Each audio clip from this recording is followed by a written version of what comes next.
Human rights anti corruption forum के in charge Asif नज़ीर ने आज यहाँ जारी एक बयान में कहा कि लोगों को कोरोना के मुतालिक जारी इंतजामिया की हिदायत पर अमल करना चाहिए। उन्होंने कहा कि लोगों को डॉक्टरों के साथ राब्ते में रहना चाहिए। उन्होंने मजीद कहा कि गवर्नमेंट मेडिकल कॉलेज अनंतनाग में 50 वेंटिलेटर्स मौजूद हैं जिनका इस्तेमाल करना ज़रूरी है। उन्होंने इंतजामिया से अपील की कि इन वेंटिलेटर्स को फ़ाल बनाया जाए। मजीद जानकारी के लिए देखिए तांत्रिक शफीक और आसिफ नज़ीर की एक खास रिपोर्ट। अस्सलामुअलैकुम नाजरीन, आप देख रहे हैं जेके अर्ली न्यूज़ और मैं हूं आपका मेज़बान तांत्रिक शफीक। जैसा कि इस वक्त कोरोना वायरस की कहर दुनिया भर में जारी है, वहीं जम्मू कश्मीर को भी अपनी लपेट में ले लिया है। हमारे साथ बात करने के लिए मौजूद हैं human rights anti corruption form Jammu Kashmir, जिसका साउथ कश्मीर इंचार्ज आसिफ नज़ीर साहब हमारे साथ बात करने के लिए मौजूद हैं। इनसे हम जानने की कोशिश करेंगे। क्या आसिफ नज़ीर साहब, जेके अर्ली न्यूज़ में आपका खैर मकदम है। शुक्रिया, थैंक यू। आसिफ नज़ीर साहब, क्या ह्यूमन राइट्स का क्या रोल रहा जो प्रेजेंट कोविड-19 पेंडेमिक चल रहा है यहाँ पे, तो क्या रोल रहा है ह्यूमन राइट्स का इसमें? देखिए, मैं आपको एक बात बोलूँगा, मतलब मैं human rights anti corruption forum से हूँ, इंचार्ज साउथ कश्मीर। तो जहाँ पर तक पिछले साल भी कोविड-19 चल रहा था और आज जो सेकंड वेव है भी कोविड-19 की है। देखो, हम हर जगह पे जाते रहते हैं। जो हमारा टीम है, चाहे साउथ कश्मीर का टीम है, चाहे जम्मू कश्मीर लद्दाख का टीम है, और हमारे लड़के जो होते हैं हर जगह पे हर जगह पे घूमते रहते हैं, ठीक है? लोगों को अवेयर कर रहे हैं कि कोविड-19 चल रहा है, आप मेहरबानी करके घर में बैठे मतलब मास्क लगाओ, मतलब हैंड सैनिटाइज़र जो है वो आप यूज़ करके आप घर आ जाओ, और बच्चों के साथ जो है ज़्यादा टच में आप ना रहे, क्योंकि जो ये अभी कोविड-19 है जो सेकंड वेव अभी है, तो क्या है कि ये छोटे बच्चे जो होते हैं ना उनको उनको ज़्यादा अटैक करते हैं। और हमारी रिक्वेस्ट रहेगी, मतलब जो भी मतलब पूरा यूथ है, मतलब फजूल घूमते रहते हैं बाहर, और सड़कों पे जितनी भी भीड़ जहाँ पे भी देखते हैं सड़कों पे बहुत ज़्यादा भीड़ होती है और शॉपों पे बहुत ज़्यादा भीड़ होती है। देखो, हमारी रिक्वेस्ट रहेगी, अपनी ऑर्गेनाइजेशन की तरफ से मैं लोगों से रिक्वेस्ट करता हूँ कि वो घर में बैठे फजूल ना घूमें, क्योंकि बहुत ज़्यादा प्रॉब्लम है। पहले अपने आप को बचाओ और अपने घर वालों को बचाओ। बिल्कुल। जम्मू कश्मीर पुलिस का क्या रोल रहा है इसमें? जैसे कि आप पूरे जम्मू कश्मीर में घूम रहे हो, तो आपने देखा होगा कि जम्मू कश्मीर पुलिस जो इस वक्त काम कर रहे हैं, तो ग्राउंड लेवल पे तो क्या रोल रहा उनका? देखो, जहाँ तक जम्मू कश्मीर पुलिस की बात करें, हर जगह पे नाके होते हैं। अब देखो, डिस्ट्रिक्ट अनंतनाग में या कुकरनाग, हमारे जो अभी कंसर्न आते हैं पुलिस स्टेशन कुकरनाग, आप देखो वहाँ पे हर जगह पे पूरे दिन, मतलब शाम के टाइम भी मतलब पुलिस होती है, कोऑपरेट कर रही है। हमारा 110% कोऑपरेट मिल रहा है पुलिस की तरफ से, एडमिनिस्ट्रेशन की तरफ से, ठीक है? और ऐसा नहीं है कि मतलब जहाँ पे नाका होगा पुलिस का और लोग निकलेंगे मास्क के बगैर, पुलिस को देखेंगे और भाग जाएंगे, बोलेंगे कि नहीं यार पुलिस है आगे, मारेगी। देखो, खुद सोचना होता है, ठीक है? कोविड-19 जो सेकंड वेव है, हर जगह पे नाके होते हैं। आप लारनू में देखो, आप कुकरनाग में देखो, आप अनंतनाग में देखो, ठीक है? हर जगह पुलिस के नाके होते हैं। बट लोगों को जैसे डर है, एक डर है कि अगर हम मास्क नहीं लगाएंगे कि पुलिस वाले मारेंगे। देखो, पुलिस भी आज अपनी जान को खेल के लोगों को बचा रहे हैं। लोगों को भी चाहिए कि वो कोऑपरेट करे, वो पुलिस के साथ भी कोऑपरेट करे, वो एडमिनिस्ट्रेशन के साथ भी कोऑपरेट करे, तब जाके कोविड-19 का कुछ हल निकल सकता है ना? आसिफ नज़ीर साहब, आप ह्यूमन राइट्स का यहाँ पे इंचार्ज हैं, साउथ कश्मीर का इंचार्ज हैं यहाँ पे, तो दिन ब दिन जो ये केसें बढ़ती जा रही है यहाँ पे, अगर देखा जाए पिछले साल जो यहाँ पे क्वारंटीन सेंटर रखा गया था, तो इस साल जो भी पॉजिटिव यहाँ पे मस्बत सामने आ रहा है, तो उनको या तो घर में बिठाया जाता है, तो यहाँ वो खुले आम घूम रहे हैं। तो क्या एडमिनिस्ट्रेशन को उनके लिए क्वारंटीन सेंटर रखना चाहिए? तो क्या मैसेज रहेगा आपको उनके लिए जो पॉजिटिव है? देखो, मैं आपको एक बात बोलूँगा, जो भी पॉज़िटिव है, जो पिछले साल क्वारंटाइन में थे, मतलब हायर सेकेंडरीज़ में होते थे या अनंतनाग में होते थे या बिजबिहारा में, हर जगह पे होते थे, है ना? मुझे लगता है उससे बेहतर है कि वो अपने घरों में बैठे, क्योंकि अगर किसी का पॉज़िटिव है, वो घर में बैठे, अलग कमरे में बैठे, घर वालों को भी इन्वॉल्व ना करे, ठीक है? और क्वारंटाइन सेंटर में क्या पता, मतलब जिसका पॉज़िटिव है वो क्वारंटाइन सेंटर में क्या कर रहा है? वो बाहर घूम रहा है या अंदर बैठ रहा है, उसका भी कोई पता नहीं होता। बट आज जो भी किसी का पॉज़िटिव मतलब आता है, वो घर में अंदर बैठता है, क्योंकि लोग मतलब उसके घर वाले भी उसका थोड़ा केयर करते हैं, ठीक है ना? उसको भी घर से बाहर नहीं निकलने देते हैं। तो मुझे लगता है कि गवर्नमेंट को भी चाहिए कि वो किसी जगह किसी मतलब क्वारंटाइन सेंटर रखे, जैसे पिछले साल था। बट जैसे मुझे लगता है कि क्वारंटाइन से बेहतर है कि वो अपने घरों में बैठे, अपनी सेफ्टी रखे, है ना? आसिफ नज़ीर साहब, जैसा कि डॉक्टरों का मसला यहाँ पे है कि हर कोई डॉक्टरों पे इल्ज़ाम लगा रहा है, तो अवाम के लिए क्या मैसेज रहेगा कि डॉक्टरों के साथ कैसा बिहेव करना चाहिए? जैसा कि किसी का अमवात हुआ यहाँ पे, तो लोग सीधे उन पे इल्ज़ाम लगा रहे हैं कि या आपके वो बिना पे ये ऐसा मामला हुआ, तो उनके लिए क्या मैसेज रहेगा ह्यूमन राइट्स की तरफ से? देखिए, जहाँ तक हम लोग बोलते हैं कि किसी का पॉजिटिव आ गया और डॉक्टर ट्रीटमेंट नहीं कर रहे हैं, देखो किसी हद तक डॉक्टर को भी चाहिए कि वो लोगों के साथ कोऑपरेट करे। ठीक है, मुझे तो ऐसा नहीं लगता है कि वो लोगों के साथ कोऑपरेट नहीं करे। मैं ये नहीं बोलूँगा कि डॉक्टर साहब लोगों के साथ कोऑपरेट नहीं कर रहे हैं, बट एक चीज़ है कि हाथ में 5 उँगलियाँ होती है, सेम नहीं होते। एक डॉक्टर मतलब कोऑपरेट करता है, 2 डॉक्टर कोऑपरेट करते हैं। एक डॉक्टर अगर कोऑपरेट नहीं करेगा, ठीक है, इल्ज़ाम सबों पे आता है। कैसे आता है? तो देखो, अगर किसी का पॉजिटिव आता है, फॉर एग्जांपल वो डॉक्टर के पास जाएगा, मुझे ट्रीटमेंट करना है। डॉक्टर उसको बोलता है कि आप घर में बैठो, आप एसओपीज़ फॉलो करो, आप हैंड सैनिटाइज़र यूज़ करो, ठीक है ना? तो हम लोगों को लगता है कि डॉक्टर बुरा बोल रहा है, वो उसके लिए ही ठीक बोल रहा है ना।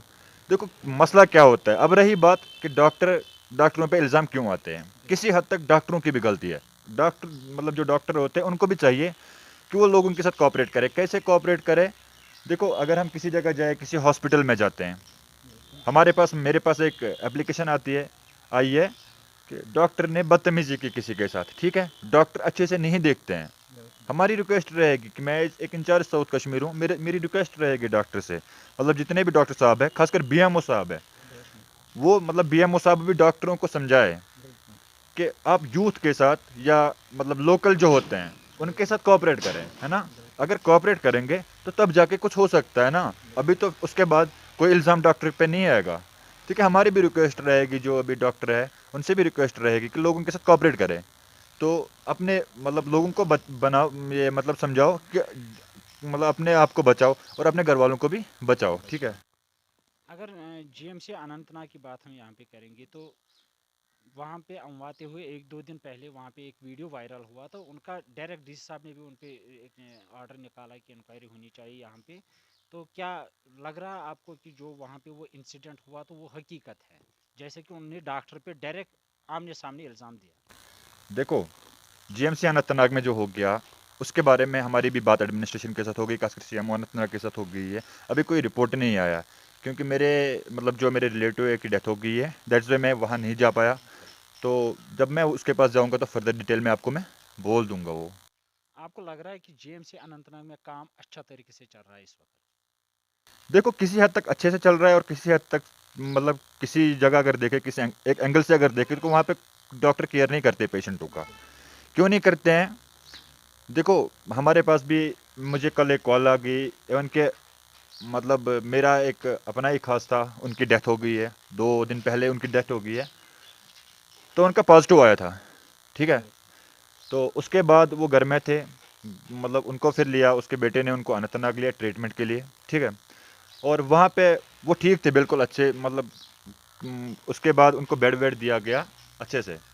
तो क्या हो गया, 2 दिन पहले उनकी डेथ हो गई है। जब मेरी बात मतलब उनको लाया, अब घर लाया, मेरी बात जब हो गई उसके मतलब जो उनके घर वाले थे, मैंने उनको बोला क्या बात है, कैसे हो गया ये?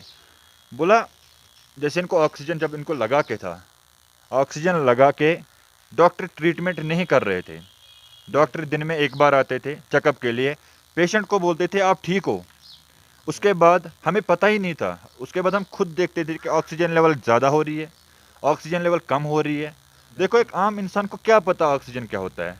मैं आपको एक बात बोलूँ, मैं भी किसी जगह पे जाऊँगा, मैं बोलूँगा कि मैं किसी पेशेंट के साथ जाऊँगा, फॉर एग्जांपल मैं खुद ही ऑक्सीजन लेवल हाई करूँगा या कम करूँगा। मुझे क्या पता अगर मैंने ज़्यादा किया तो इसकी डेथ भी हो सकती है, अगर मैंने कम किया तो इसकी डेथ भी हो सकती है, ठीक है। ये तो डॉक्टर को पता होता है। अगर डॉक्टर अभी पेशेंटों को नहीं देखेंगे तो मुझे लगता है कि जीएमसी अनंतनाग में अभी दिन में 2-2, 3-3 की डेथ होती है। अगर डॉक्टर नहीं देखेंगे तो मुझे लगता है 1-1 सौ 2-2 सौ जीएमसी अनंतनाग से डेड बॉडीज निकलेंगे।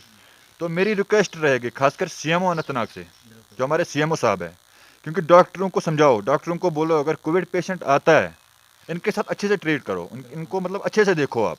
ऐसा नहीं होता कि दिल्ली में आप तो खुद देख रहे हो कि दिल्ली में कितनी ज़्यादा हालात ख़राब है, लोग मतलब इतने मर रहे हैं दिल्ली में। मैं नहीं चाहता, मैं इंचार्ज साउथ कश्मीर हूँ, तो मैं नहीं चाहता कि हमारे कश्मीर में भी ऐसी हालात हो जाए कि जैसे दिल्ली में 2-2 सौ 3-3 सौ की डेथ होती है एक एक दिन में, है ना।